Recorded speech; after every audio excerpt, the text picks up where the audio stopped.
Good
morning, Sir Good morning. Bernie. Good morning. Yes. Sir. Can we try my PowerPoint presentation?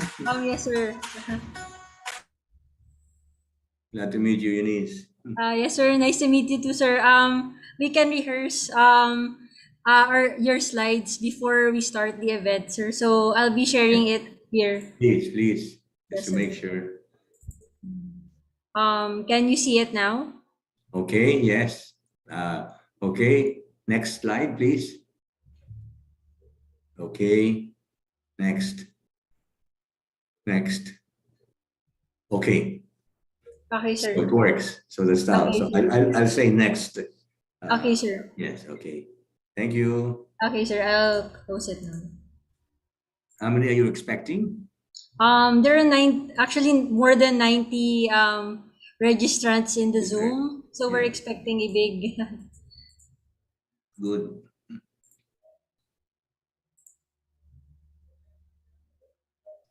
You will be moderating? Who will be moderating? No, sir. Our moderator will be Ma'am Rowena Diaz. So Arwena, she's yes. a public speaking expert here in Iloilo City. So I'll just be Okay. assisting you behind the scenes. Pero, so nice to see you. Good morning, Sir Terence. Sir Bernie. Terence, yes. Sir How are you, Terence, Terence? sorry, Terence, yes, of the course. Vice Chair. Morning, Dr. Villegas. Thank you for Good morning. Good morning. the Yeah, speaker again today. good to be with the Iloilo people again. As I'm sure you've heard, I always talk about Iloilo as one of the most promising Yeah. cities. Thank you. Thank you, sir. And I'm glad you are already enjoying uh, regular electricity. So no more brownouts And cheaper rate. and cheaper. Oh, that's good. Both efficiency and cost. Yes. It was timely to help the businesses, no, because power is a fixed cost, so Oh, definitely, yes. it brought down their cost. And you'll attract a lot more BPO IT. I think Iloilo is being talked about by these enterprises because you have many good universities that can produce their talents. No? Yes. Yeah.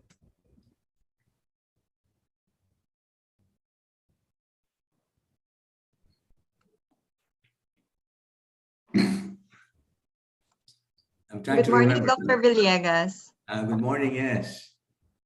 Good morning, sir. I'm Attorney Aliana Babayanon. I'm with More Power, the electric distribution utility in Iloilo City. Oh, I was just congratulating your company. Yes, I heard. Thank you. Good morning, Delivering, Atty. yes.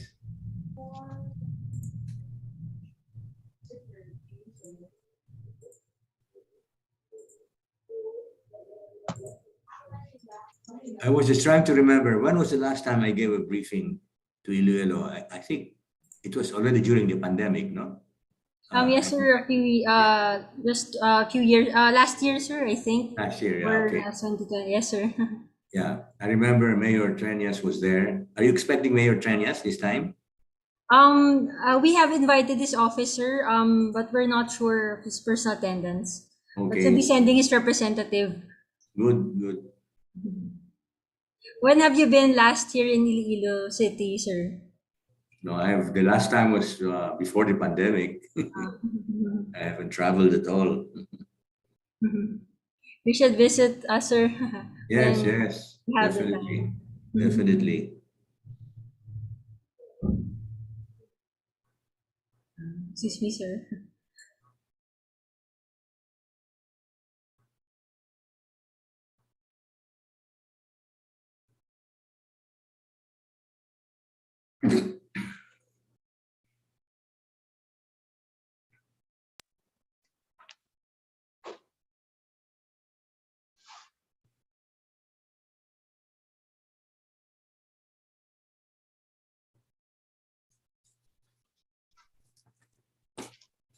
Dr. Villegas, sir, are you Yeah. still teaching in the business school in Barcelona? Not recently because I haven't traveled, but I'm a visiting professor there. So anytime that they ask me, especially when travel is easier. Yeah, but you didn't do it online, sir, because of the No, pandemic. Okay. no, So you no. really had to go to Barcelona. That's right. That's right. Guadalupe. Mumpe. I would Hi, presume, sir, Bernie. Hello. How are you? I'm okay. Well, I Yes. just came in last night from Manila. Good, good, Joel. Yes, yes. We were just discussing how Iloilo is lucky to have more regular and low-cost electricity. Yeah, hopefully it could be Improve, sustained, yes. but I think it could naman. I think Yeah, yeah. we're on the lowest. We're on the lowest range when it comes to the CSP prices, Bernie. No? Good, good. So, No, that's very good because the BPO IT industry, I work with them, is looking for more and more sites outside Metro Manila. And I think Iloilo is on top of their list, no? So, yes. Well, the challenge now is the reliability, which is an ongoing CapEx program, no? Rehab program that we're having. So hopefully in the next 2 years, we could increase reliability by, well, at least we could reach about 80% reliability. yeah. Yeah. In the future, you would even be more attractive if you can add to your sources some solar power. I think Yes, that's yeah. you could say. We are, well, at least for this, well, on the medium term, Bernie, well, on the short term, actually, it is really what we have right now. No? I mean, what's Correct, yeah. available. Correct, But yeah. in the medium and long term, that's already being incorporated, no? And studied. Correct, yeah. Do you import coal from Indonesia? Well, not us directly because we're DU lang, no? But Yeah. You use Indonesian coal. I think ang ano to, well, there are two coal suppliers that we have.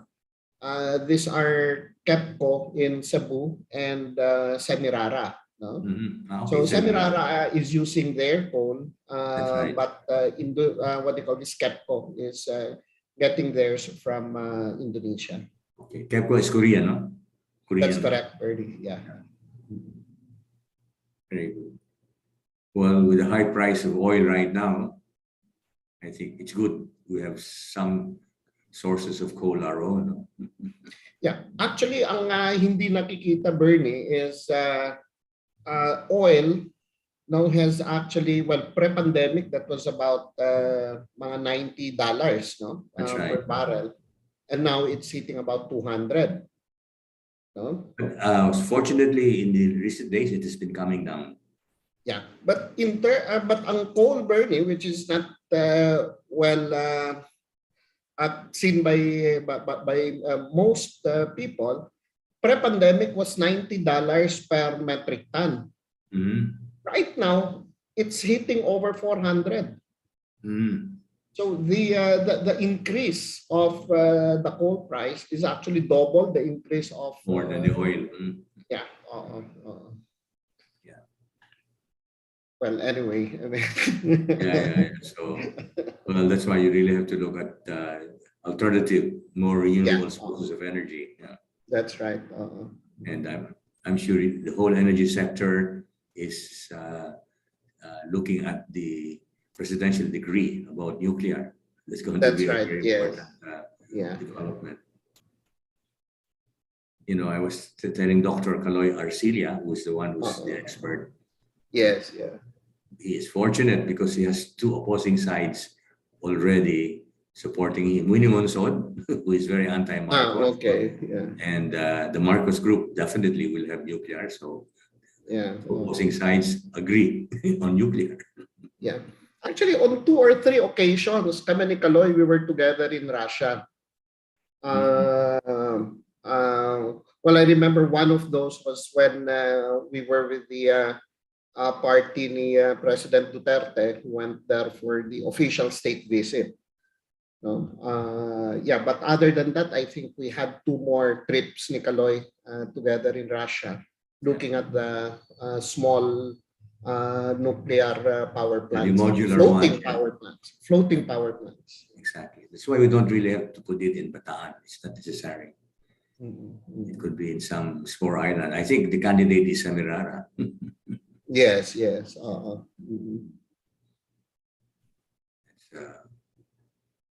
I see Tony Hon. Hi, Tony. Morning. Tony, hi. Good morning. Hi, good morning. Hi, good morning, Good Tony. morning, Bernie. Good to Roel, see you. Looking Randy. hale and hearty. Thank you, thank you, Yes. thank you, Bernie. Yeah, we're happy to see you again. That's right. I hope I can visit Iloilo as soon as things are more normal. I want to see all the things I've been describing. Yeah, you have to see it, Bernie. I mean, Yeah. as they say, all that you prophesize is actually happening. No? So, You know, I will target to go to Iloilo once we inaugurate at least the start of the construction of the bridge to Guimaras. That would be a real game changer, no? yeah. Yeah. Because it will unite two major cities, Bacolod and Iloilo. Wow, that's going to be a real competition to other major cities, no? I'm glad to see that Bacolod is also modernizing, no? It's not really being left behind, no? Hi, Manchi. Good morning. Manchi, good morning. Long time no see. Morning. Yes, Nice to see you back. yes. I hear. Very good, very good. It's nice to hear from you again. I understand they have started to reconstruct Tuburan. So that will Yes, be another. they're going to demolish it by this week, I think. Yes. Let's hope Well, this- DMCI really commits to building Tuburan. That would be good. Yes, yes. In fact, we are looking forward on that already. Yeah, yeah. In fact, I we think- must have. Tawili is also expanding. Okay. Tawili Center, yeah. Oh, very good. So many things for me to see in my next visit. Yes, yes.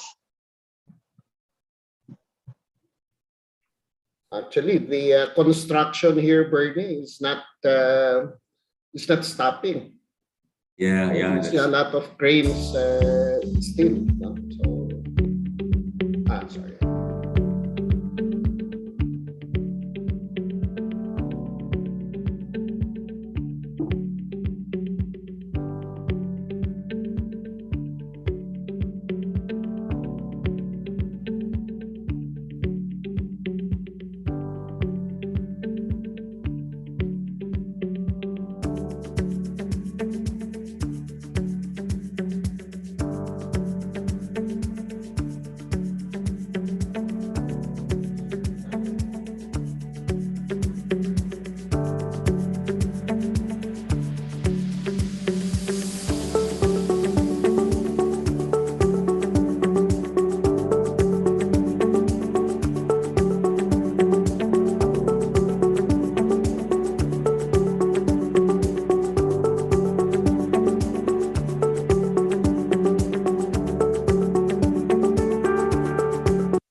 Good morning, everyone. I am Weng Diaz, and I will be your moderator and host for today's webinar. And I am really very happy to see familiar faces on screen. And they are actually representing the different sectors in Iloilo City. So today marks our first Iloilo Business Online episode for 2022. And the Iloilo Business Club Incorporated, in partnership with Business, or say Daily Garden. This has been launched on September 2020 as its way to keep its membership and the local businessmen informed of the latest news and trends. And then they actually featured prominent guests, and they were Secretary Carlos Dominguez III of the Department of Finance, Governor Benjamin Jokno of Bangko Sentral ng Pilipinas, International Business Consultant Professor Enrique Soriano, and Mr. Jonathan De Lusuriaga, President of the Philippine Software Industry Association. And we are all aware that COVID-19 truly has crippled lives and businesses for the past 3 years. And because of this, we are actually experiencing still the dilemma, and it has spared a wave of innovation, and it has made a very meaningful transformation or transition among ourselves to extraordinary circumstances and the fast changing conditions in our life and in our environment that we just have to live in. So, however, we were still uncertain in our economy in general. This will be able to give us a clear grasp of how are we going to bounce back easily. And given a very limited resources and then governance and then reform, social and political mindset, I think it's about time that we're going to refresh what we learned and our common understanding on what our economy is right now. And our invited speaker today is a renowned economist and a policymaker, and he is going to give us a fearless forecast for the Philippine economy. But before we start, I just would like to acknowledge today's webinar partner, Greenbelt Ayala Land, and the proponents, the Daily Guardian, and the Iloilo Business Club Incorporated. So this time, to open our webinar, I give you the president of the Iloilo Business Club for his opening message, Mr. Emil Diaz.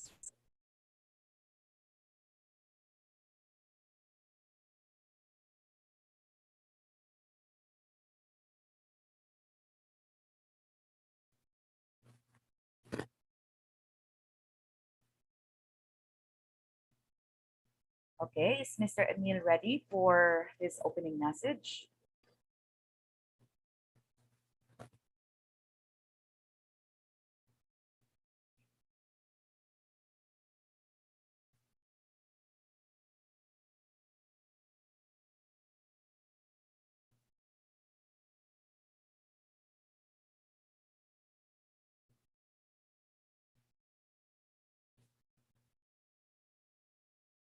Now, I'm really very excited to know the updates from the very able guest speaker that we have invited. I've heard so much about him in terms of policymaking and then reviews and researches on how the business sectors could really make the most of what they can do to level up the level of the exchanges and then constructive developments and improvements on the Philippine economy. So right before the message that will be given by Mr. Diaz, he's going to give us a glimpse of what lies ahead in terms of our economy, and we will be hearing from him how this thing should help us bounce back after the chaotic and then the problematic situations that we have had in the past 3 years. Okay, so this time I'll give you Mr. Emil Diaz, the Iloilo Business Club president. Sir?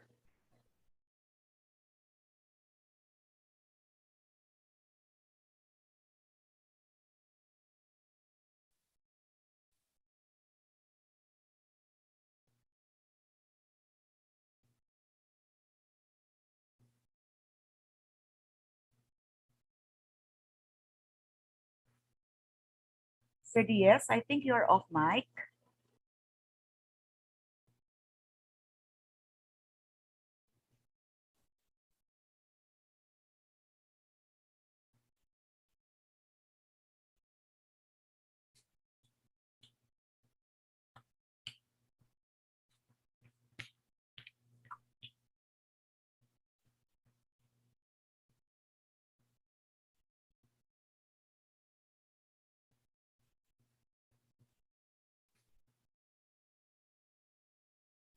which we established as our way to keep our members and local businessmen informed of the latest news and trends.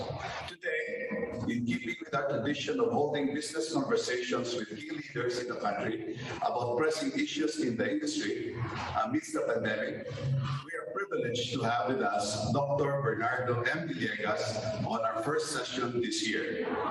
He is a renowned economist, professor, writer, policymaker, and one of the framers of our 1987 Constitution. Just to name a few of his key roles, his knowledge and expertise, particularly in economics, need no long introduction, as his very name is an institution in and of itself in the Philippines and abroad. For this morning session entitled The Philippine Economic Outlook 2022, The Post-Pandemic Future, we will be hearing his fearless forecast for the Philippine economy.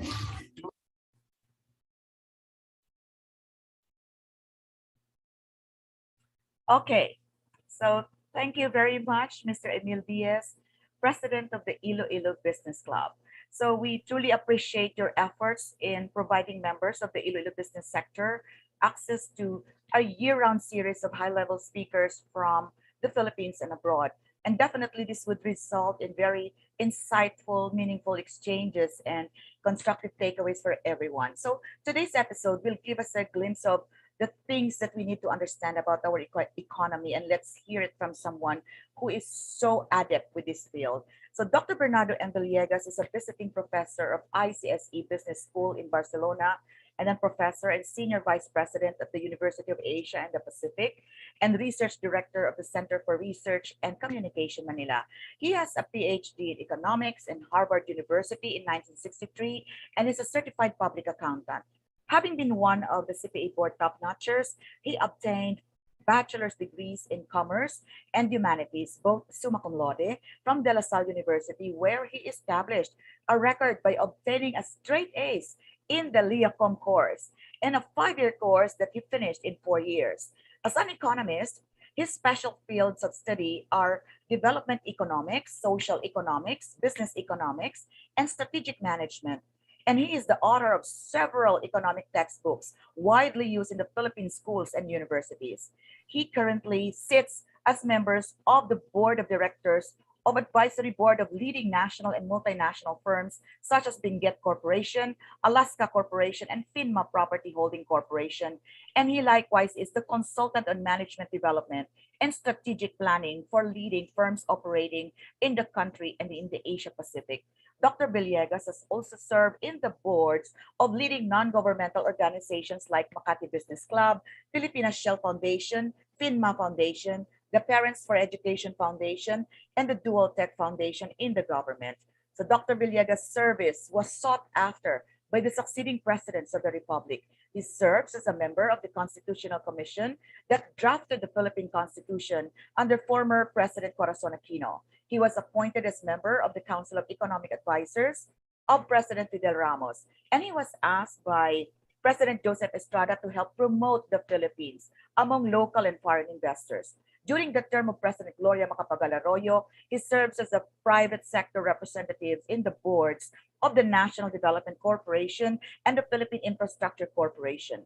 Under President Benigno Aquino III, he helped government agencies both at the national and local levels to promote investments in the Philippines. To date, in the President Duterte's administration, he has continued to promote investments nationwide, especially in the regions outside the NCR, for his expertise and dedication to public service. Dr. Villegas has received several prestigious awards, such as 10 Outstanding Young Man in 1972, Fulbright, and then Johnson Foundation, Asia Foundation, and the Instituto de Cultura Hispanica. Ladies and gentlemen, I am proud to present to you our honored or guest speaker. Please welcome Dr. Bernardo Villegas. Sir. Thank you very much, Ms. Rowena. First of all, let me say how happy I am to be able to have this conversation again with one of my favorite cities, stakeholders. I'm sure you've read in some of my statements how I usually single out Iloilo as one of the most attractive places for investments in Western Visayas. Now, I'd like to give the stakeholders of Iloilo a view of what's happening, first of all, to the global economy. We've been hit by another crisis, as all of us are aware of, after having been hit by the pandemic. So it was really a double whammy. First, I'd like to address what will happen to us during this third world crisis that we are experiencing in 30 years. I'm sure many of you are old enough to remember the East Asian financial crisis in 1997.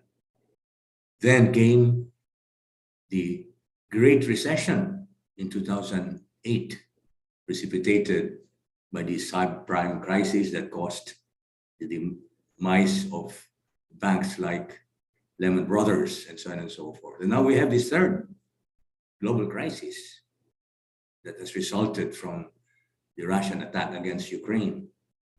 So the first thing I'd like to point out, because as an economist, I must always be quote unquote empirical, always basing my statements on evidence rather than just on mere opinion. I will inform you that the Philippines is going to be one of the most resilient economies, not only in East Asia, but in the world, to survive this present crisis. Now you may ask me, what is your evidence? Well, we always have to look at what has happened in the past. And for those of you who will remember, and I will present to you the corresponding data, during the East Asian financial crisis, where our neighbors like Indonesia, Thailand, even Korea, had big declines in their GDP of anywhere from -5%, -8%. And even a country as far as Brazil was affected by the East Asian crisis. The Philippines was the least affected, as we're going to see in the following slides. Please, the first slide. Take a look at these two crises that those of us who are old enough to remember will be able to verify. So in 1997, there was the beginning of the Asian financial crisis. And take a look at what happened. In 1998, and we will see the figures for the other Asian countries, our economy dropped only by -0.5%, practically no decline. And then immediately you will see that we start recovering almost instantly. So that's the first evidence. The Philippines is very resilient when it comes to global economic crisis. We may not be the fastest growing, we may not have the highest per capita income, we may not be the #1 in exports, but when it comes to surviving a crisis, we are among the best. And I will tell you the reasons why later on. Then take a look at the world recession, 2008. I'm sure many of you were already around. Again, in 2009, we did not even decline. We had still a positive growth of 1.4%. And almost immediately, you had 7.3% growth. And then, 2 years later, we began our great period of 6 to 7% growth. First, still under Noynoy Aquino from 2011 to 2016, and later on under President Duterte from 2016 to 2019, just before the pandemic. So this graph portrays a very significant truth that the Philippines is able to survive global economic crisis better than many other, even stronger economies. And let's take a look at what happened to the other countries. Next, please. Take a look at the Asian financial crisis, 1997 to the year 2000. The crisis began in 1997. So the first result was felt in 1998, obviously. Take a look at the negative figures of our neighbors. Hong Kong, minus 5.9. Indonesia, minus 13.1. South Korea, minus 5.5. Malaysia, minus 7.4. The Philippines, only minus 0.6. Thailand, minus 7.6. So all of our neighbors were suffering tremendously because of the East Asian financial crisis. The Philippines hardly felt it. And immediately in 1999, we already had a growth of 3.1%. Not as high as the others, but here is where I say we are quite resilient. World recession, the same thing. So it began in 2008 when Lehman Brothers collapsed. Take a look at 2009. We did not even have a negative figure. We still grew at 1.1. For many of our neighbors, Brazil, Hong Kong, Malaysia, Singapore, Thailand suffered negative growth rates. We were still positive at 1.1. And by 2010, we were already growing at 7.6. So this is what I call evidence of the resilience of the Philippine economy in times of global crisis. And what is the main reason? The main reason, especially today, is we have 112 million people with a huge appetite for consumption. And as you know, the Philippine economy is boosted by consumption expenditures, 70% of our GDP. And already with alert number one, you're beginning to see what is called as revenge spending. For those of you who can travel to Manila, you will see that we are back to the horrible traffic situation that we had before pandemic. Evidence that Filipinos are bouncing back in terms of their consumption expenditure. And just wait till in-person classes begin in the coming weeks, where millions of students will be back in the classroom, all the expenditures on transport, despite the fact that fuel prices are high, they will still have to go to their respective schools. And not to mention the malls already filling up. So the reason why we are very resilient is we do not depend, as most of our neighbors do, on exports. Our export to GDP ratio is only 30%. Do you know what it is in Singapore? 150%. Hong Kong, more than 100%. Thailand, 70%.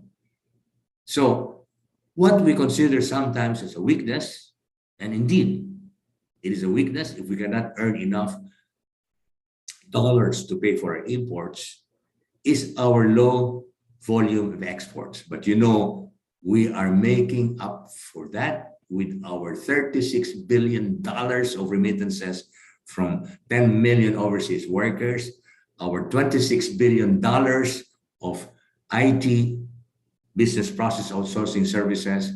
So we need not really worry too much that our export of goods is low, as long as we can rely on overseas Filipino workers and the BPO IT sector that actually was increasing employment even during the pandemic. Because that sector was very fast in adapting their employees to work at home. Immediately after the pandemic started, they made arrangement so that most of their employees started working at home, so that there was not a big drop in their earnings. In fact, their earnings continued to increase even in 2020 and increased at 5% in 2021. The same thing we can say about our overseas workers. In 2020, our GDP dropped by 9.1%, the biggest ever in our history. and about 500,000 overseas workers were sent home because they lost their jobs, especially in the Middle East. Do you know how much the remittances dropped in 2020? Minus 0.5%. There was practically no drop. And immediately in 2021, remittances already started to increase at 5%. That is why we can say our overseas workers are the most dependable source of consumption expending. When they're able to send money to their relatives, even in the midst of the world pandemic. And now we are seeing those remittances grow again at anywhere from 3 to 5%. And actually, we should rejoice that the exchange rate is at 52 rather than 51, because that means that the relatives will get more pesos out of every dollar that is sent to them by their relatives. And that means consumption expenditure will continue to drive our economy. The same thing you can say about the earnings of the BPO IT, about $26 billion now. Multiply that by 52, possibly by 53 if things do not improve as regards the Ukrainian crisis. Actually, we should not be that nervous about the depreciation of the peso as long as it doesn't run away, so to speak.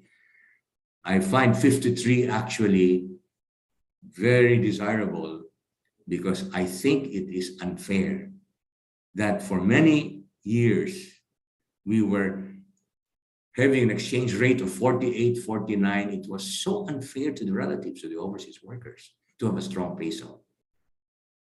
I'm willing to have our imports more expensive, and in fact, it may even drive us to produce a lot more of our food, and say a lot about food security, if imports are getting more expensive because of the deterioration of the exchange rate.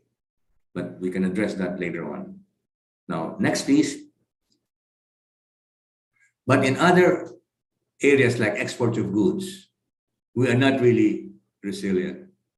Expect our exports to suffer from this global crisis. For example, in 1999, we had a big drop in our exports just 2 years after the Lehman Brothers collapse. And we can say the same thing about inflation. The next piece. When it comes to consumer prices, we are not really that flexible or resilient. Take a look at 1998 with a 9.4, 6.2.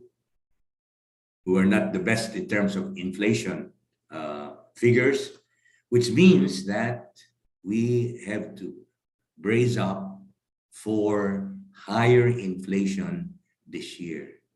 I don't think we can hit the target of the central bank of anywhere from 2 to 4%. I think it will be at least 4.5, even 5% for the whole year because of those very high oil prices and commodities prices that will hit our economy. So be ready for higher prices. But our growth rate, GDP-wise, will be at least at 7% this year.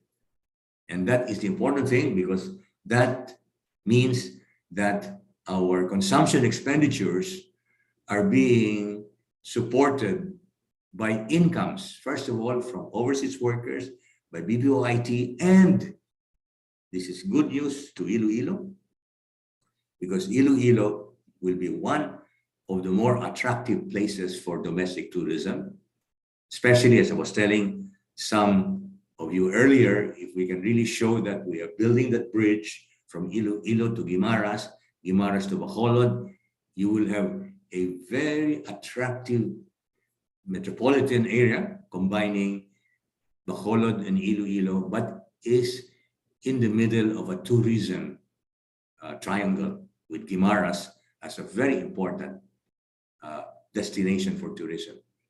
And why do I say that? Because tourism will recover immediately from domestic tourism.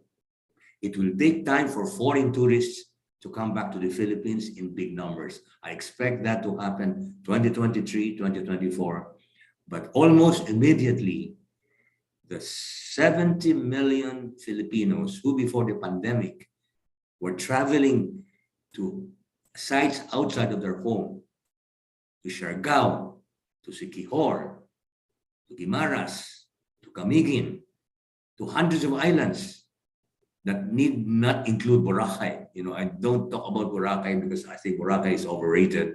There's so many other islands and many other cities that can attract domestic tourism. And you know, domestic tourism can be as employment generating as foreign tourism. It doesn't generate dollars, but I don't mind that as long as Filipinos, and as I said, there were about 70 million us before the pandemic that were domestic tourists. We will see these millions of Filipinos going back to touring many places in the Philippines, 2022, 2023. Next, please. So here, this is our experience in our GDP growth rate. So what I would like to highlight here is what I already mentioned about the two periods from 2011 to 2019 under two very different presidents, Noynoy Aquino and Duterte. Couldn't be more different in terms of personal qualities, governance, corruption, and so on and so forth. But take a look at what happened during that period. Despite two very different presidents, you had a constant growth of GDP between 6 to 7%. And that leads me to tell you, and it's the only time I will talk about what's going on in terms of our elections. Whoever wins on May 9th, our economy will continue to grow at 6 to 7% from 2022 to 2028. Because our experience is the quality of the president is irrelevant to 6 to 7%. Precisely because the 6 to 7% comes from 112 million consumers spending their money. And then added to that, and it's one thing we can praise Duterte, the build program, adding the force of capital formation, because as you know, after you have consumption, then you have capital formation. And capital formation has been very aggressive from the standpoint of the government because of the build program.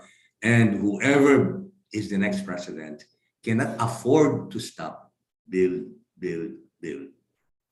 Now, for those of you who favor one president or another, and I know Iloilo has a favorite, but as I said, I'm not going to get into the details.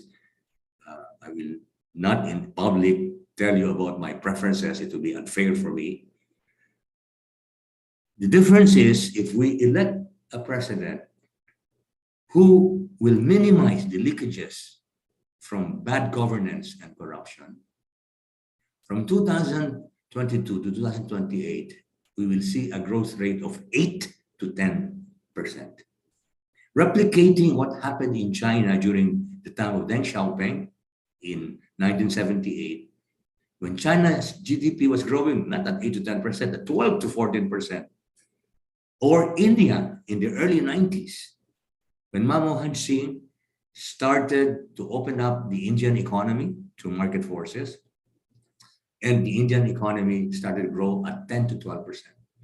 We are now at a stage where China was in the 80s and India was in the 1990s, when we can grow double digit, but this time I'm not even asking double digit, 8 to 10%. So That should be the motivation for you to elect the right president.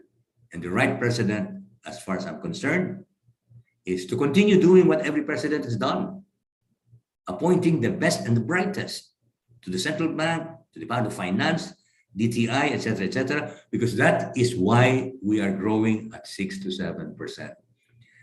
From the beginning of the Cory administration, even the most undesirable president, and let me mention that because he was impeached, so there's evidence under ERA, the best and the brightest were always appointed in the key financial and economic institutions. And that explains why our 6 to 7% is guaranteed. Because whoever is elected on May 9 will have the same common sense as Duterte had to appoint the best and the brightest for the financial. In fact, we don't even have to worry about the central bank. Governor Jokno will be there for the next 3 years. But I'm sure we will find an equivalent of Asano Dominguez. And in fact, some of them might even be reappointed, like I'm, for example, suggesting that we should reappoint William Dar as Secretary of Agriculture, unlike what he's doing. Definitely, we should have Karchua back in one way or another in the next administration. So, you know what is our great fortune? We have a pool of so many competent individuals, people trained in the best universities abroad, in UP and so on and so forth, who can always fill the void in the cabinet. And that is why 6 to 7% is guaranteed. But I think we should aim higher and elect the right president and get 8 to 10% instead. Next, please. Now, let me remind you of what I presented to you last year, because these data are as valid today as they were last year. Before the pandemic, we were receiving so many praises from outside think tanks and international institutions who were singling out the Philippine economy as one of the best in the world. I want to emphasize that these are institutions that are outside, that have nothing to do with the Philippines, and therefore are not involved in self-propaganda and have no reason to praise us except for the fact that they see we have strong fundamentals. And you will see once again which are these institutions that I presented to you last year. The first fundamental that they see in us is what we can call our geographic advantage. And that hasn't been changed by the pandemic, nor has it been changed by Russia attacking Ukraine. In fact, it has become even a greater advantage because we are so far away from the war. Europe is going to be definitely affected, but Indo-Pacific area is going to continue to lead the world in growth. And let me remind you what I said last time I spoke to you. The last century, 20th century, was known as the American century. And there was no doubt the US was on top of the world militarily, economically, politically. That is already being questioned today by China. But in the last century, there was no question. In fact, Europe and Japan tried to challenge the US to no avail, especially Japan. Japan, for a while, thought it could surpass the US, but it was a futile attempt. Why? Because Japan stopped producing babies and they committed demographic suicide. They're now aging so fast that the Japanese economy has lost its vitality. It's still rich, but it is not the most attractive economy today in the world. Now, this century is called the Asian century, and you know very well who are the main players: China, India, and the ASEAN Economic Community. Just take a look at what happened before the pandemic. The American century economies were growing at very low rates: 0.8 for Japan, 1.8 for Eurozone, 2.9% for the US. And there's no reason to believe that when things normalize after pandemic, they can grow much faster than these. Why? Because most of them have per capita incomes at $30,000, $40,000 per capita. You cannot grow at 6% on that basis. And secondly, especially for Japan and Europe, they are suffering from a terrible population crisis, that their fertility rates are so low that they cannot grow their economy. Especially they will have pension and social security crisis, where a lot of their senior citizens will suffer. They will not even have people to take care of them because there are no young people. Well, take a look at how we were growing before the pandemic. The ASEAN at 5.2, India at 7.1, China at 6.6. And as I showed you, the Philippines was above average. We were growing at 6 to 7%. Incidentally, 6 to 7%, which I say we can manage to achieve even with a poor president, is still going to be one of the highest in the region and in the world. So don't belittle 6 to 7%. Next, please. So I reminded you the last time about BRIC. So this was an acronym formulated by an economist from Goldman Sachs. It meant Brazil, Russia, India, China. Because more than 10 years ago, this economist wrongly forecasted that Brazil, Russia, India, and China will continue to lead the world for many years to come. It did not happen because Brazil and Russia mismanaged their economies and fell along the way.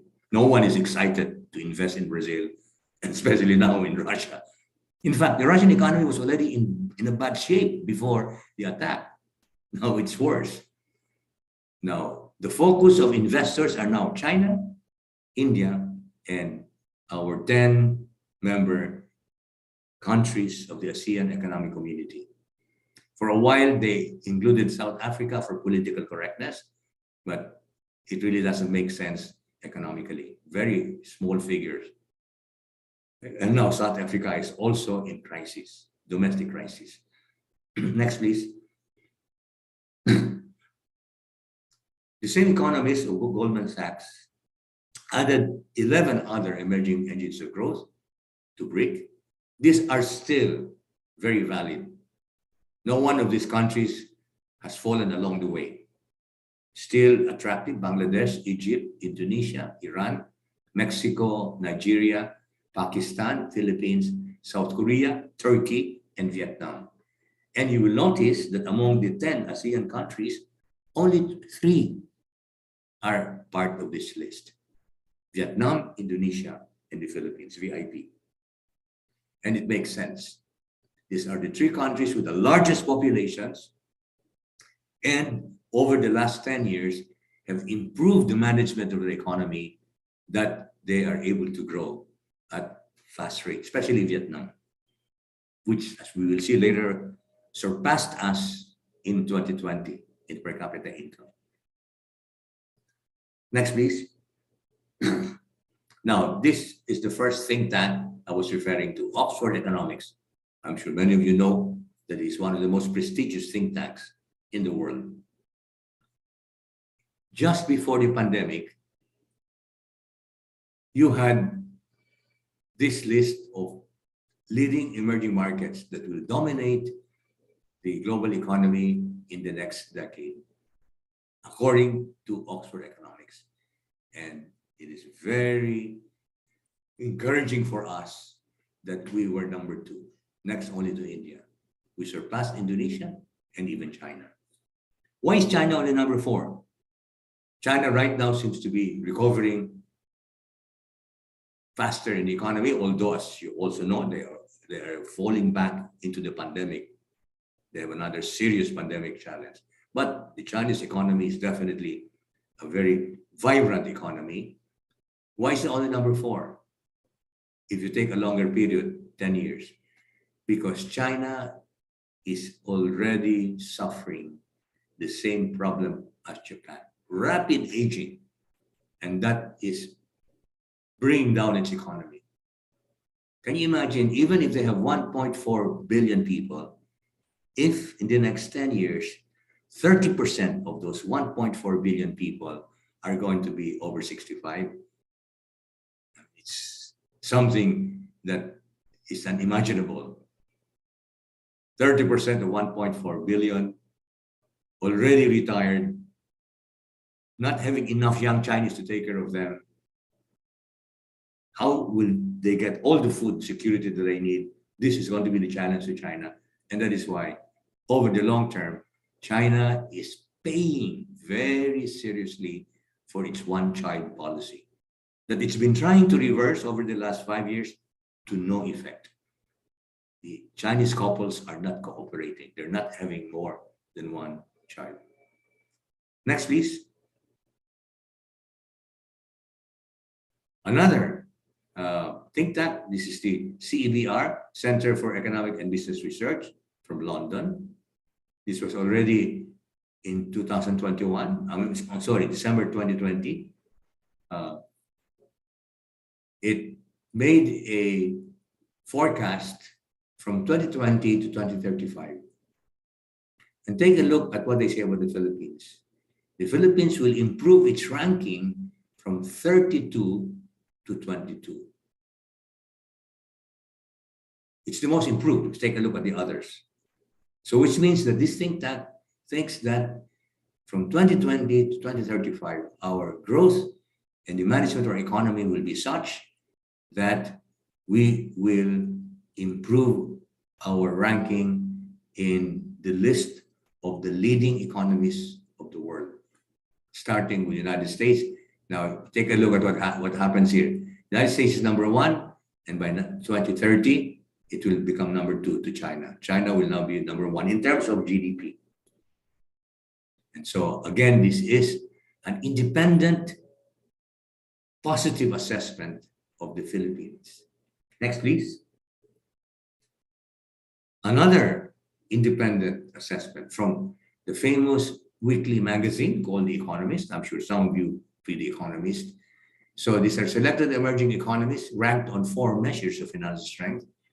The Philippines is ranked number 6, surpassed in Asia only by Taiwan and Korea.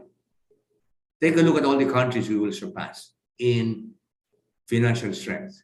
Thailand, China, Vietnam, Indonesia, India, and many others. And this again is explained by why I told you.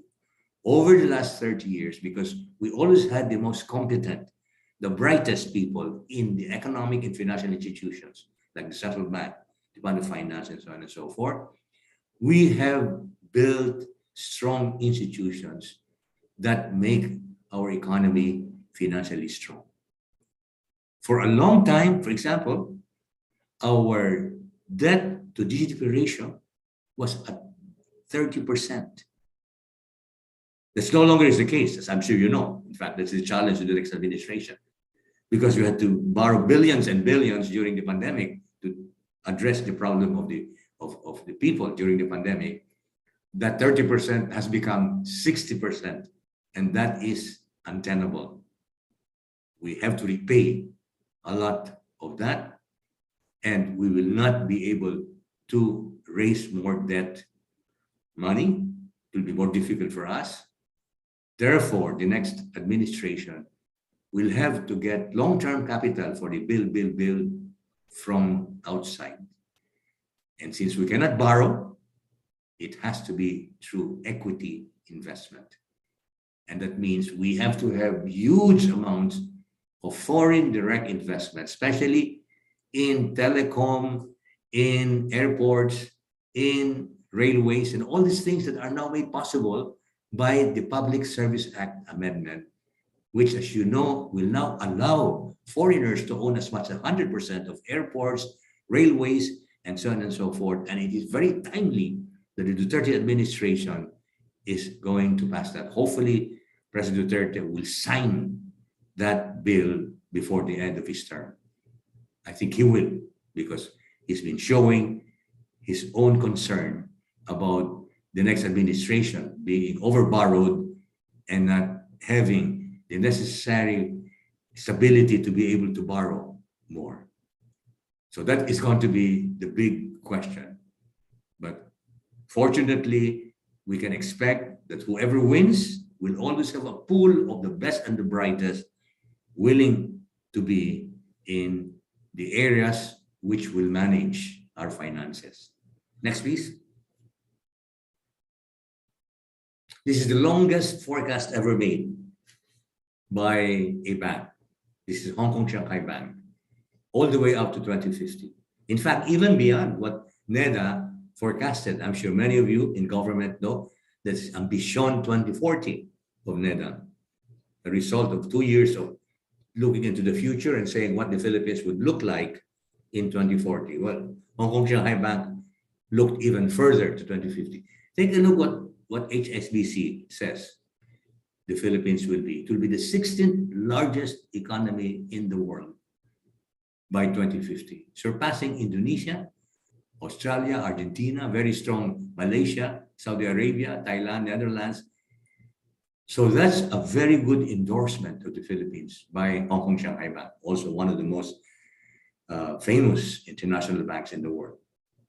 Again, why do you think this very positive assessment was given? Because of all the things I have been telling you. And let's summarize them. Next, please. Well, before we go into the summary of the fundamentals, this is what the Japan Credit Rating Agency thought about our credit rating just before the pandemic.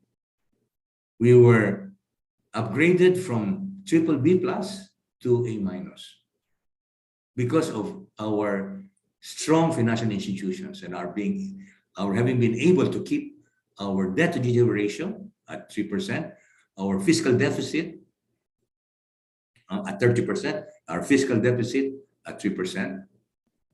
Our fiscal deficit right now is over 7%. That also is attainable.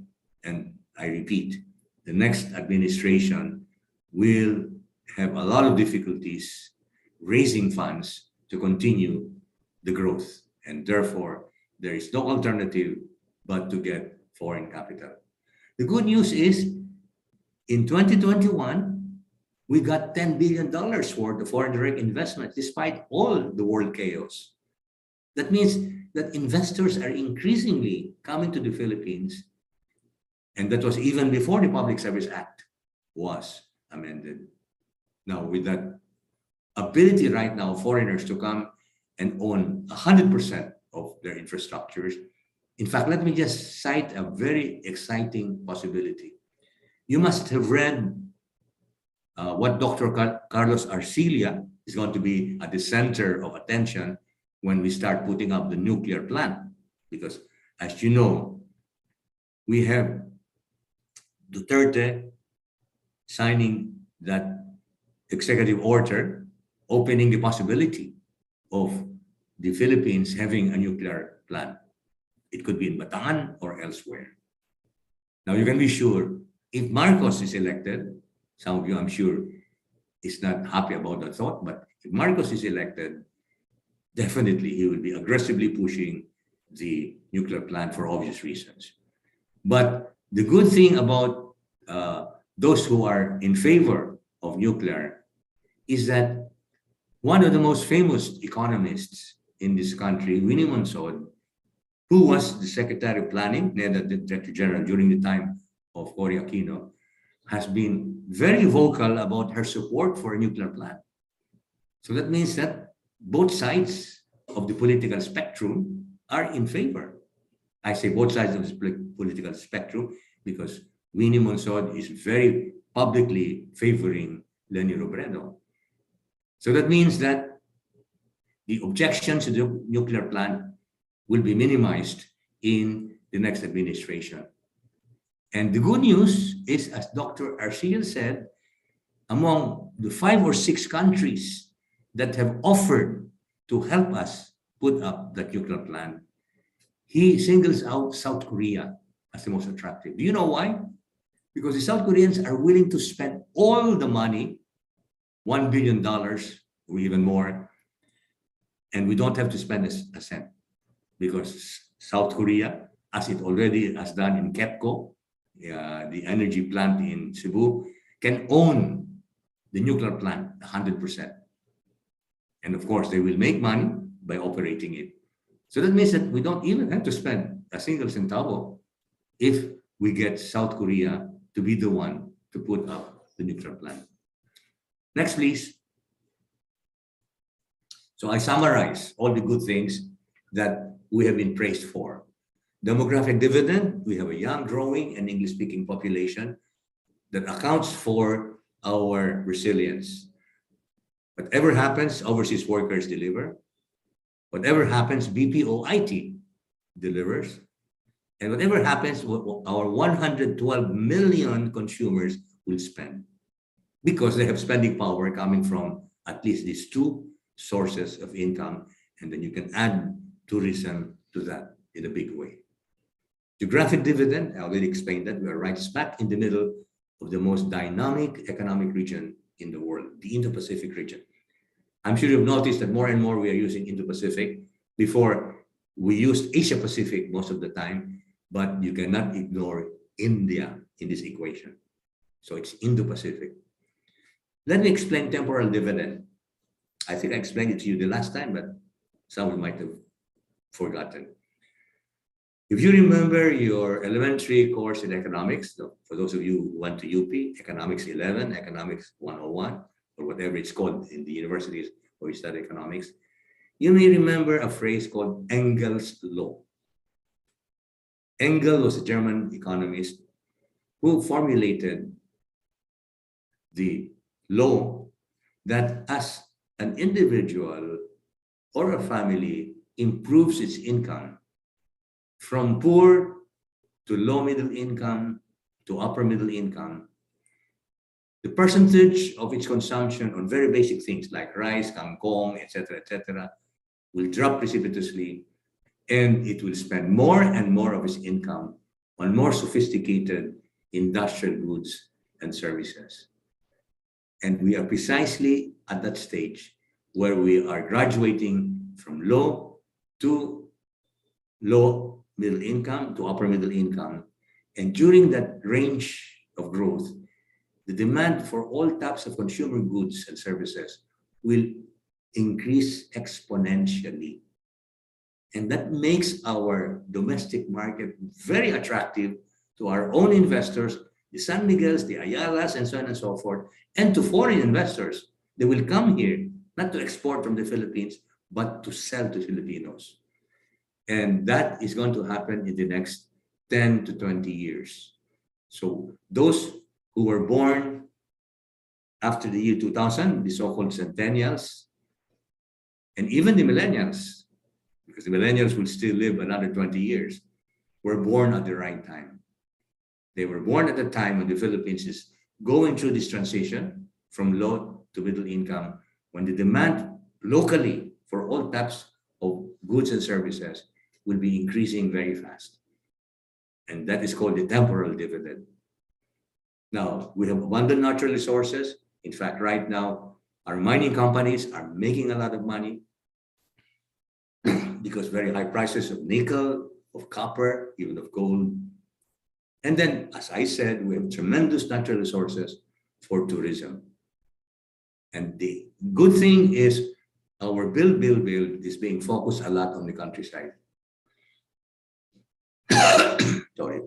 Improving the access to many of these islands that are very attractive to tourism, but have not had the necessary infrastructures. But now it's changing. In fact, there are even some solar companies that are focusing on islands that are off the grid, but are so beautiful.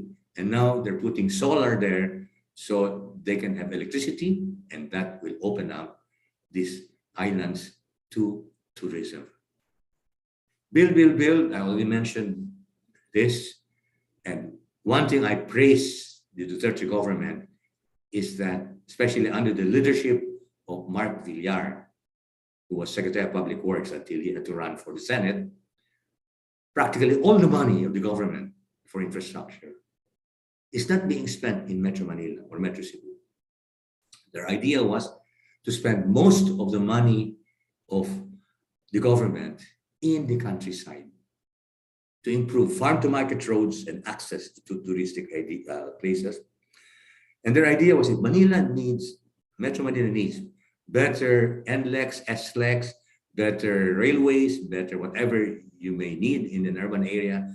Let Ramon let Manny Pangilinan, let Ricky Rason, let Megawide and company do it. And I think that was a perfect division of labor.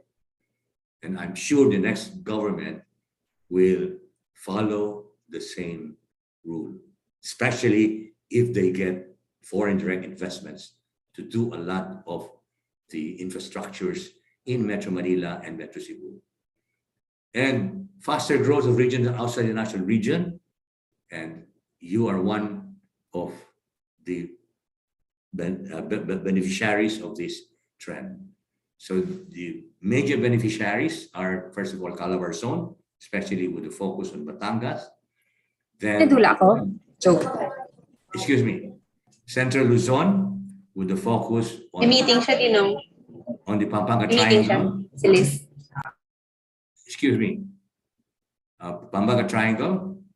Then, of course, Iloilo in the Visayas and Davao in Mindanao. Those are the top tier cities for diversification of businesses and residences. Now, there will be others. The second tier will be Cagayan de Oro, General Santos, you will have Bicol, and so on and so forth. And that is definitely a very favorable trend in development to decongest Manila. I think I've talked enough, and I'm sure there are other slides here, but you can study them on your own. Could you just go all the way up to the end, please? All the way to the end.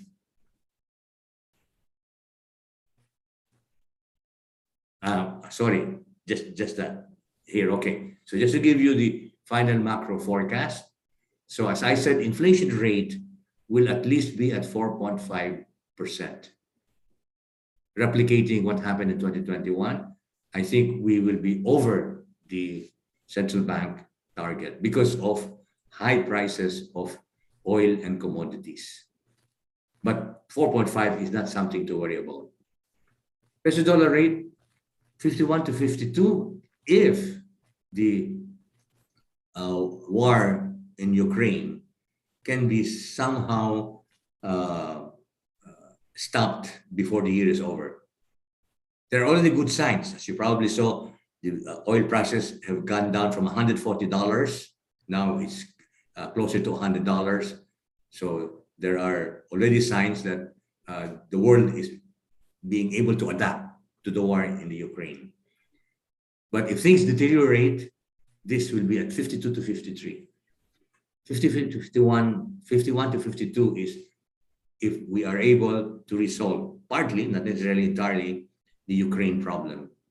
But if it becomes more serious, expect the exchange rate to be between 52 to 53. Our international reserves are still very comfortable. Our growth rate will be between 7 to 7.5%. Industry sector growing at 9.5, service sector growing at 5.0. Unfortunately, agriculture will be the laggard. You'll be fortunate if it grow at 1 to 2%. That is the biggest challenge in the next administration. How to improve agricultural productivity. I will end here and answer questions on specific sectors and regions. Thank you very much. Thank you very much, Dr. Bernardo Villegas, for a very impressive presentation and for giving us all a clear glimpse of our economic scenario. Actually, you are known to be the prophet of boom. That is why we truly trust your instincts when it comes to forecast and projection. And then you viewed Philippine economy to be on the path to further strong growth this year, despite the threading the needle between the threat of the spiking health and then the peace and order situation of the world. Okay, so I have seen in some of our participants right now that I have seen my More Power family, especially the CEO of More Power. Hi, Sir Castro, and the rest of the members of the board. We have been working with them for quite some time, and I'm really very happy to see them online. So this time, I just would like to give this opportunity to the people who are attending the webinar today to ask questions to our invited guests. You know, I really enjoy the information given, like we are enjoying a high rate of savings because of the robust remittances from OFWs, abundant resources of our country, stable development, and then projects, the improving governance, strong macroeconomic fundamentals, the resilient economy, which has been solely discussed and comprehensively discussed by our guest speaker, the growing domestic market, the fast economic growth. So I think some of our participants in this webinar would like to throw or ask questions to our guest. So, Sir Doc, I have here one very relevant question. With the rising of fuel prices, which have now reached about 7.1 per liter for gasoline and 13.15 per liter for diesel, what do you think should be the policy of the government to address its impact, such as the increase in the prices of basic goods and commodities? Well, first of all, they have to listen to the appeals of the workers for a higher minimum wage. Probably not as much as they're asking, but definitely we must. The last time we made a change was 2018. So it's about time that we take a look at how much the minimum wage has to be increased. And then definitely there should be some kind of subsidies to micro and macro entrepreneurs, the ones who suffer most from this high cost of doing business. Continuing some of what was implemented during the pandemic, but focusing definitely on the poorest of the poor. So the people who are more advantaged in life can really make adjustments in their expenditure. For example, now in Manila, people are very careful about traveling, etc., etc. And but it's the poor who have no room for maneuvering. So we really have to look for subsidies to whatever consumption items they have that are going to be affected very much by those high domestic prices of fuel. And in the medium term, and I'm sure I was just telling Mr. Castro that I expect more to go to more and more solar and renewable energy, because this thing about oil will always happen one way or the other, because it's a geopolitical problem. If it's not in Ukraine, it will be again in the Middle East, it will be Iran, Iraq. As you begin to see, Iran and Iraq are again fighting, no? So the sources of oil are always subject to political developments, and therefore another incentive for us, in addition to a green economy, obviously, to look for other sources, more renewable sources of energy. Thank you very much. Now, I would like to toss this question, which was taken from the chat box. With the national and local election inching closer this year, can the country's economic growth, which has taken a beating from the COVID-19 pandemic these past 2 years, get a boost from this year's fall spending? I'm sure it will contribute to what I referred to as revenge spending. I'm sure some of the money that is being spread by the candidates will be immediately spent, because the ones who are receiving them are really from the D and E households. And these are the people who have what we call a high propensity to consume. Yes, I think the election will contribute some percentage to the GDP growth this year, as it's always done in the past. In the past, election spending usually contributed 1 to 2 percentage points more to GDP. Probably it will not be as high as 2, probably closer to 1, because of the digital way of right now campaigning. A lot of the campaigning is done through social media, which doesn't involve too much spending on billboards, etc., etc. Right.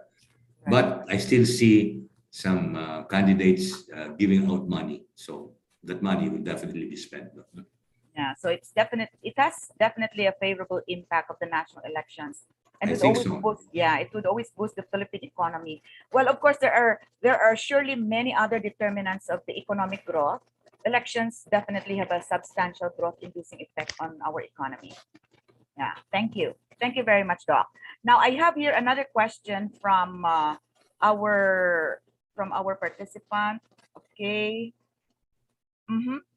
Will it matter who will be the helm of the government to continue the forecast you have made, given the strength of the demographics in the country and the region? Perhaps another way of rephrasing the question, do you think candidates, both local and national elections, will hinder the policies needed to continue your forecasts?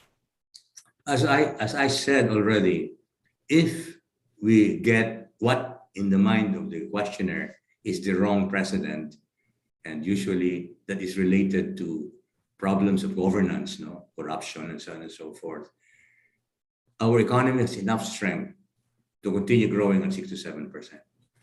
Well, I showed that already between Noy and Duterte. Duterte had Farmally, cronies, etc. We were growing at 6 to 7%, despite the lack of some part of good governance. No, so if we repeat that and elect someone who will have another Farmally problem, etc., cronies, we can still grow at 6 to 7%.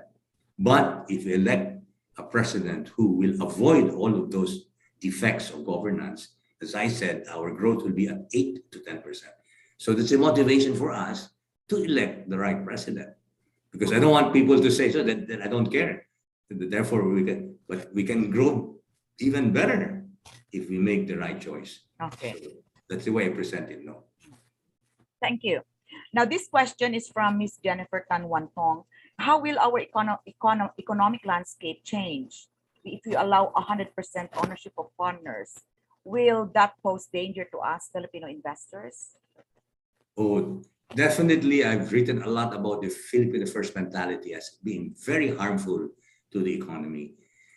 We actually gave our economy to the few rich people by limiting competition in strategic industries, because only rich Filipinos can actually invest in these capital-intensive industries. And so, because we prevented competition from abroad, so we had this oligopoly of very rich Filipinos controlling our economy. So that's what happened under the Filipino First. So we have to get as many people as possible from abroad to compete. So, and they can always be regulated by the government. You have all types of commissions, commission on competition, and so on and so forth.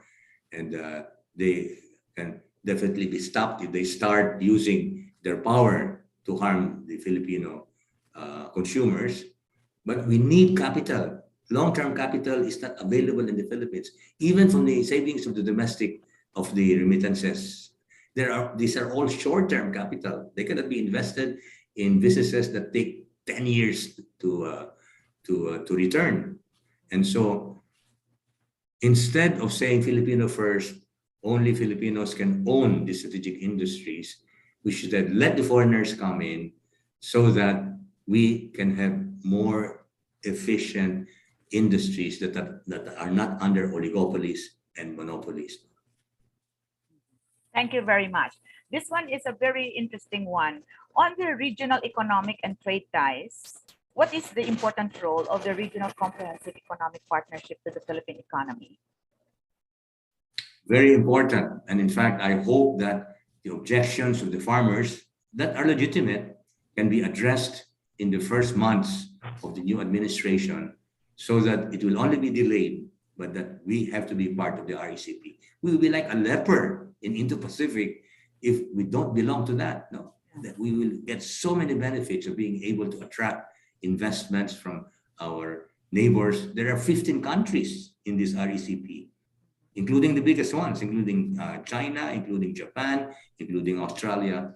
And so I think we can address the complaints of the farmers that are legitimate. They have been neglected in the past. It's only now that we're really endowing them with better farm-to-market roads, irrigation systems. And as long as they see that the next administration is going to assign the highest priority to agriculture, then they can be convinced that we should be part of the RECP. Because for the Philippines, the agreement is currently being deliberated still in the Senate. That's right. That's right. Yeah, for concurrence as part of its domestic ratification process. Exactly. Yeah. I think it's just a matter of delays. Yeah, thank you. That was a very interesting answer. Now, this time I would like to accommodate the question from Ayala Land.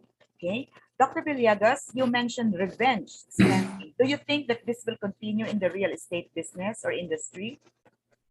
Well, let me distinguish the real estate sector that has not suffered as much and will bounce back very quickly is what we call economic and low-cost housing. Units that are priced between 1 to 5 million, because these are the units that have millions of potential buyers, 10 million Filipino workers abroad, 1.4 million BPO IT workers, and people who belong more or less to the C class. The ones that will not bounce back quickly are the very expensive units. Anything beyond 20 million, 30 million. These are the ones that are catering to the high income families. And in fact, as you will see in some of these areas, Tasmariñas, Forbes, etc., the rentals are coming down. You know, there are a lot of empty units. It's very difficult to sell expensive housing. But the ones who own these units are not going to panic and start selling them, because precisely they're super rich. They can wait for the next cycle. So we won't see a real estate crisis as is happening now to China and that happened to Japan. No? But markets will be weak among these very high priced units. No? Okay, thank you. Now, amidst rising global uncertainty and inflationary pressures, how can Philippine economy definitely poised to remain strong and is projected to grow? Well, inflation and growth can happen at the same time, no? So, I mean, you can have high growth, but at the same time, high inflation. What would be bad is called stagflation, where you have low growth and high inflation. But as I said, our growth can be at 6 to 7%, which is one of the highest in the region. And our inflation will be at least 4.5%. It can even be 5% if things actually deteriorate in the Ukrainian crisis. But we've seen inflation as high as 7% in the last 5 years, no? So, yeah, we've coped with it.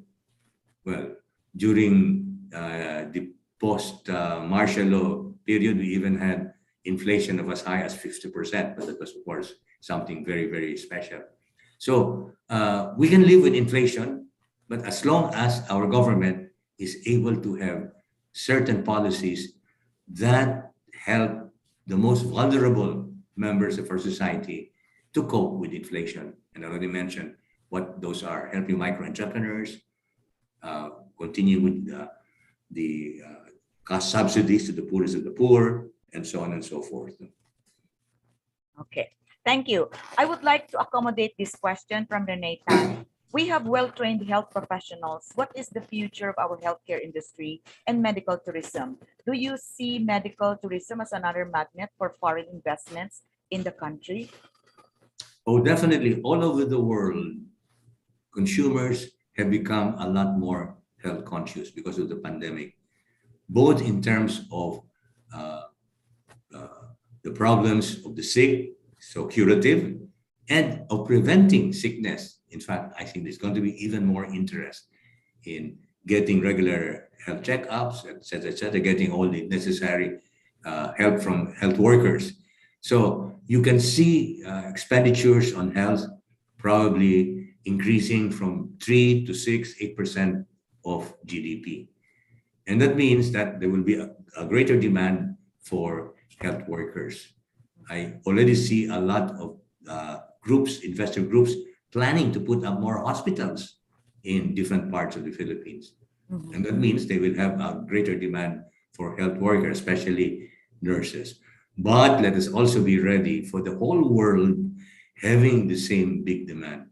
And you know how Filipinos are always appreciated more than other nationalities. I'm sure you remember during the pandemic, the Queen of England, the Mayor of New York, the Mayor of London, all of them gave very high praises for Filipino nurses and health workers. So we have to compete with the rest of the world. And that is why we have to produce a lot more. So let's have a situation in which we can have enough for both our local needs and the needs of other countries that are suffering from what I call this aging problem. Because, in Japan, for example, the good news is more and more of them are living up to 100.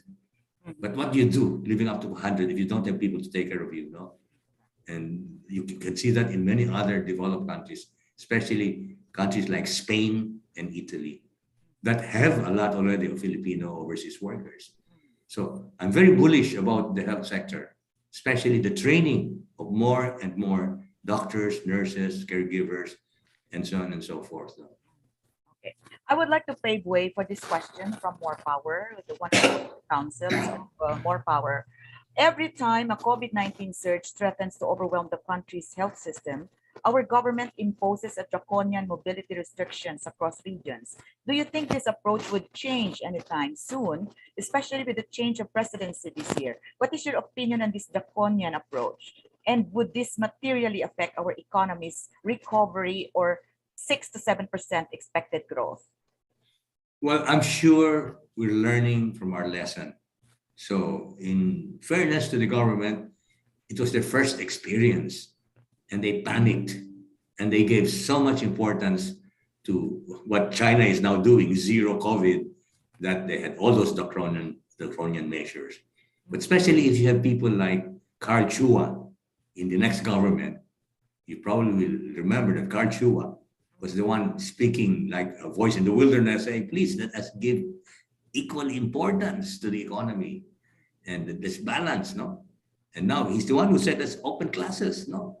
Let people go back to the classroom. So as long as you have people like him, I don't think we will make the same mistake as in the beginning of the pandemic, imposing those draconian measures. At least good leaders learn from their mistakes. No? And I think hopefully the next set of leaders will have learned from what happened during our first year of the pandemic. Okay.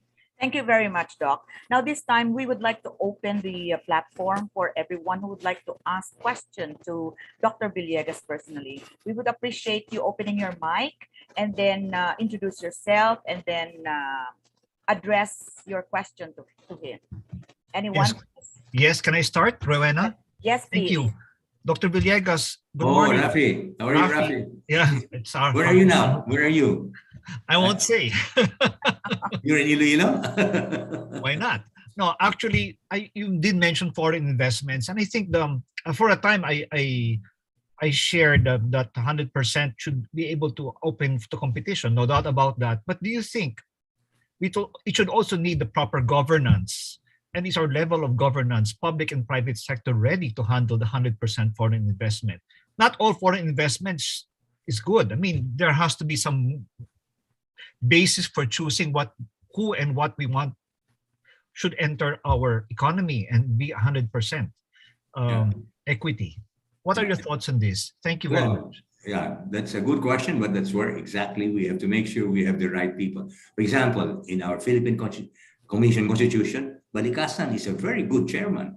So he's able to address immediately the question of whether some industries are being monopolized, whether it's oligopoly. So they're applying a lot of the lessons in the antitrust jurisprudence of the United States. So we have proof that we have some good person right now. And that specific appointment has a term. So I don't think he has to be removed by the next administration.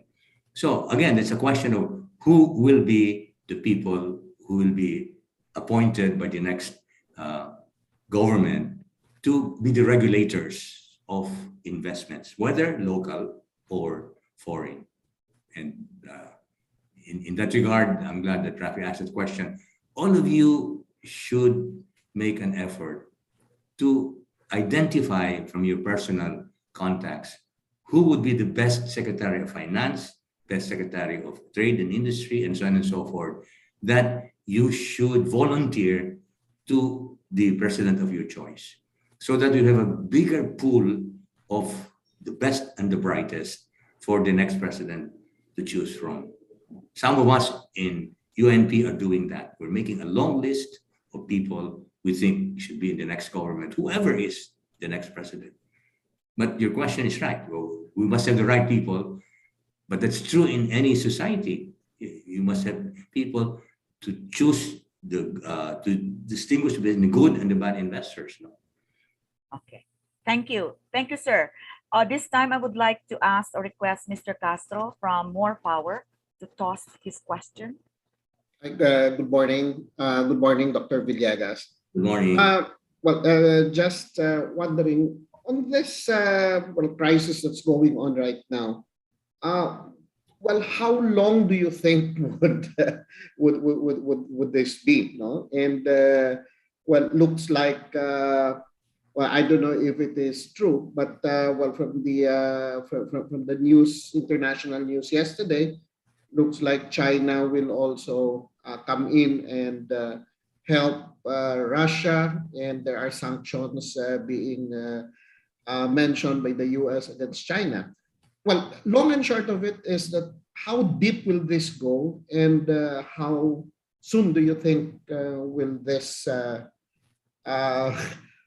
somehow could this be resolved, and what are the deep scars that this could leave to the world economy that would affect us? Yeah, well, you're asking the wrong person because I'm not a political scientist. My opinion will be as good as yours. But from reading what is happening, first of all, I think there will be some kind of a crisis in the world organizations like NATO, the US, European Union. So they will be the most affected adversely because they really have shown that, you know, the usual complaint against NATO is true. No action, talk only. No.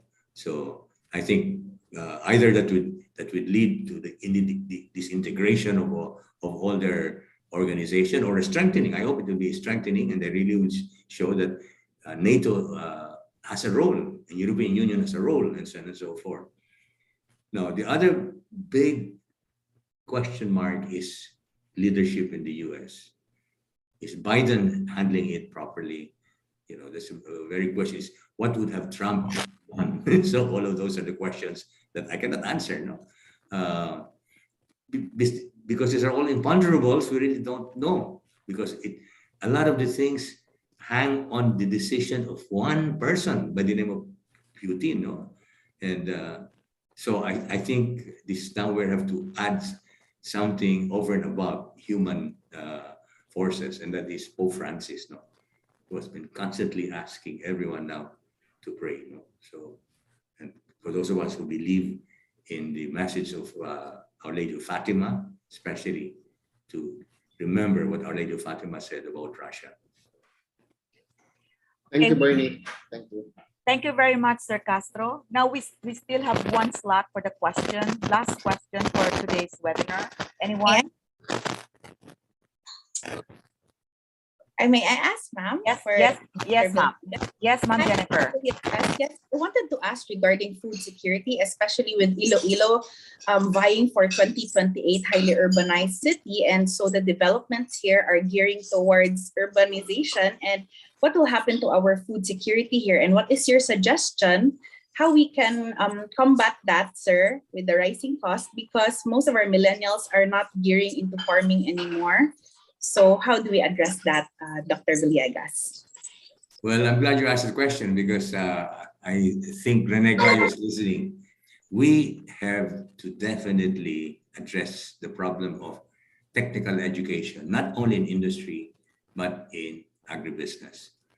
We have to attract a lot of young people from all social classes to the profession of agribusiness. And it's not only farming. Let's make it clear that agribusiness is from farming to storage, to post-harvest, to processing, all the way up to retailing, and make the professionals that are now, future professionals that are now in senior high school and college, to think of going into areas, they don't even have to acquire a college degree. They can go to a test the type of schools, like as was mentioned in my curriculum vitae. I'm in the board of Dual Tech, one of the leading schools producing electromechanical workers. Many of their students are from the poor, but increasingly they're attracting middle-class people who are not academics oriented and don't are not interested in a college degree. But that's one of the socio-cultural changes we have to make to convince parents and students that to be a good carpenter, a good plumber, is as let's say reputable as to be an accountant or an IT instructor. No? So I know it's a big challenge because we are so diploma oriented. Everyone wants to get a bachelor's or degree, but our industry needs people who are more technically skilled rather than in the professions. So, and if we're able to really get a lot of people to apply the productivity measures that Thailand, Vietnam, Malaysia have applied for decades, I think we can still have more and more urban areas as long as we cultivate the remaining agricultural areas very productively. There's always definitely a balance between urbanization, because you need more housing, you need more factories, and so on and so forth. So some agricultural lands have to be converted into commercial and residential, industrial. But if the remaining ones, especially as you go higher and higher into the hills, if you have more you have more forestry, more fruits. So there are so many high value products that will get into which will require definitely better skills training in agribusiness. Thank you very much. Sir Dr. Villegas, would you like to express your exit message for everyone before we end our webinar? Yes, well, I'd like to address all Filipinos that what we are facing in the election has to do with the common good, not only of the present generation, but the future generation. And so definitely we have to make the right choices.